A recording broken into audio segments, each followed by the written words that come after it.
बार की बात है, सुंदरपुर गांव में कहीं से एक शेर आ जाता है। शेर गांव के जानवरों को मारकर खा जाता है। गांव वाले इससे बहुत परेशान हो जाते हैं। अरे भाई रामू, अपने गांव के जानवरों को शेर खा रहा है। अब तो हम लोगों को बहुत डर लग रहा है, कहीं हम लोगों को भी ना शेर खा जाए। हाँ रमेश भाई, तुम सही बोल रहे हो। हम लोगों को सावधान रहना चाहिए। गांव में शेर का आतंक बहुत बढ़ गया है। हम लोगों को सचेत रहना चाहिए। किसी भी तरह इस शेर को पकड़ना होगा। इसके लिए गांव के बाहर एक पिंजरा लगा देंगे और पिंजरा में एक मांस का टुकड़ा डाल देंगे, जिससे यह शेर आसानी से पिंजरा में फंस जाएगा। हाँ रामू भाई, अपने गांव में जिस रास्ते से शेर आता है जंगल से, हमें उस रास्ते पर यह पिंजरा लगा देना चाहिए, ताकि शेर उसमें फंस जाएगा और हम लोगों की जान बच जाएगा। शाम होते ही गांव वाले गांव से बाहर एक पिंजरा लगा देते हैं। गांव वाले पिंजरा वहां लगाते हैं जिस रास्ते से शेर गांव में प्रवेश करता है। शेर जब उस रास्ते से गांव की ओर आ रहा था, तभी उसने एक पिंजरा देखा और उसने पिंजरे में मांस का टुकड़ा देखा। वह मांस का टुकड़ा देखकर लालच में आ जाता है और उस पिंजरे में फंस जाता है। सुबह होते ही एक पंडित जी स्नान करने के लिए गांव से नदी की ओर जा रहे थे।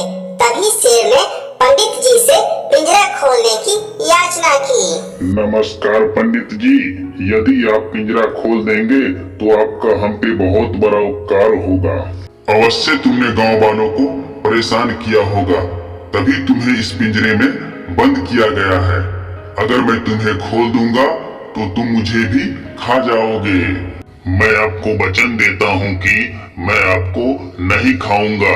यदि आप पिंजरा खोल देंगे तो मैं यहाँ से चुपचाप अपने जंगल लौट जाऊंगा, फिर कभी वापस नहीं आऊंगा। ब्राह्मण बहुत दयालु था और वह शेर की बातों में आ गया और ब्राह्मण ने पिंजरा खोल दिया। जैसे ही ब्राह्मण ने पिंजरा खोला, वैसे ही शेर ने उसे दबोच लिया। शेर, तुम तो जंगल के राजा हो और मैंने तुम्हारी सहायता की है। तुमने मुझे वचन भी दिया था कि तुम मुझे नहीं खाओगे। मैं तो जंगली जानवर हूँ, मैं ये वचन का पालन नहीं कर सकता। मुझे जोरों की भूख लगी है और मैं तुम्हें खाकर अपनी भूख मिटाऊंगा।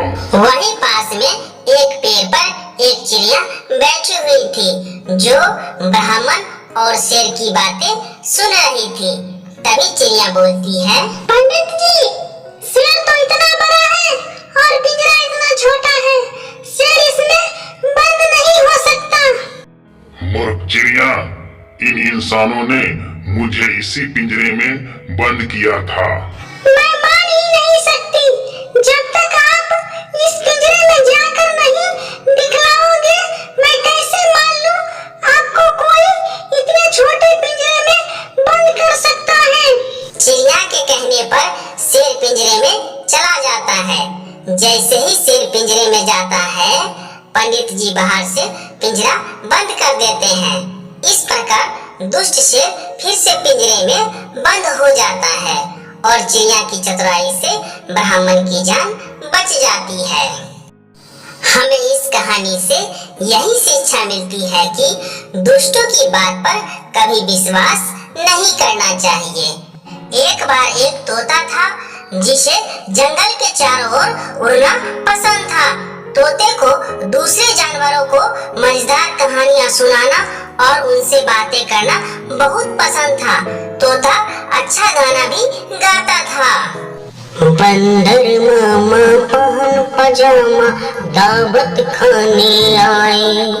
बंदर मामा पहन पजामा दावत खाने आए। ढीला कुर्ता टोपी जूता पहन बहुत इतराए। रसगुल्ले पर जी ललचाए, मुँह में रखा कब से। रसगुल्ले पर जी ललचाए, मुँह में रखा था कब से, नरम नरम था गरम गरम था, जी भी जल गई लप से। बंदर मामा रोते रोते घर को वापस आए, बंदर मामा रोते रोते घर को वापस आए। फेंकी टोपी फेंका जूता, रोए और पछताए। फेंकी टोपी फेंका जूता, रोए और पछताए। बंदर मामा पहन पजामा, दावत खाने आए। एक दिन एक कबूतर कहीं से उड़ता हुआ उस जंगल में आया। कबूतर इस जंगल में नया था और जंगल में किसी को नहीं जानता था। कबूतर एक पेड़ पर आकर बैठा, उसी पेड़ पर वही तोता बैठा था। तोते ने उस कबूतर को देखा और सोचा कि मैं इस नए अजीब पक्षी से बात करूंगा। तोता उड़कर कबूतर जिस पेड़ की डाली पर बैठा था उस पर आकर बैठ गया। तोते ने कबूतर से कहा, नमस्ते नए पक्षी, तुम किस प्रकार के पक्षी हो? मैं कबूतर हूँ, मैं चितकावर और बहुत सुंदर हूँ। मैं भी सुंदर हूँ, मेरे हरे पंखों को देखो, सभी मुझे दूर से देख सकते हैं और फिर मैं बातूनी और मजाकिया भी हूँ। जब मैं जानवरों को अच्छी अच्छी कहानियाँ सुनाता हूँ तो दूसरे जानवर हंसने लगते हैं और बहुत खुश होते हैं। जब तोता और कबूतर पेड़ की डाल पर बैठे बात कर रहे थे, तभी एक और पक्षी उड़कर उस डाल पर आकर बैठ गया। यह एक काला कौवा था, जिसने अभी कुछ देर पहले ही एक कीड़ा खाया था। काला कौवा तोता और कबूतर के बातें सुन रहा था। तुम कितने हरे हो? क्या तुम बीमार हो? आपको कौन सी बीमारी हुई है? मैं बीमार नहीं हूँ, मैं एक हरे रंग के पक्षी के रूप में पैदा हुआ था, क्योंकि मैं एक तोता हूँ और तोते हरे होते हैं। मुझे देखो, मैं कितना चितकावर हूँ। मेरे पास तोते और कौवे जैसे रंग नहीं है। ईश्वर ने तुम्हें रंग दिए हैं और मुझे चितकावर बना दिया है, लेकिन मैं आप जैसे रंगीन पक्षियों को देखकर बहुत खुश होता हूँ। सही कह रहे हो दोस्त, ईश्वर ने हम सभी को अलग अलग रंग और गुण दिए हैं। तुम्हें भी भगवान ने बहुत सुंदर बनाया है। तुम भी कितने प्यारे लगते हो। दोस्त, हमें हमारे रंगों और गुणों पर घमंड नहीं करना चाहिए।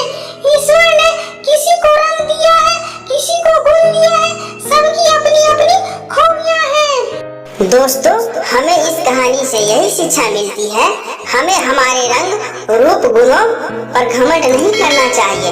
ईश्वर ने सबको अलग अलग रंग रूप गुण दिए हैं, हमें दूसरों के रंग रूप गुण का सम्मान करना चाहिए।